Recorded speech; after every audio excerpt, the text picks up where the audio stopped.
చిన్నతనమంటే కొంటతనమేలే, ఎన్ని ఏళ్ళైనా తీయని జ్ఞాపకమే.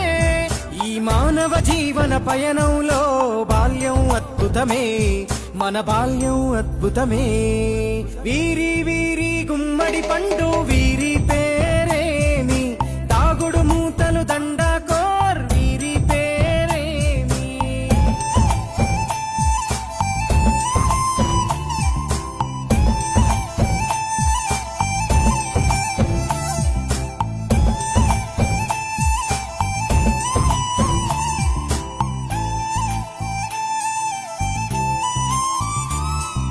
పంటలు పంచి దొంగను ఎంచి రేసాటాడితి మందరమే, రేగడి మట్టిని ముద్దగా చేసి బొమ్మరిల్లే కట్టితిమే.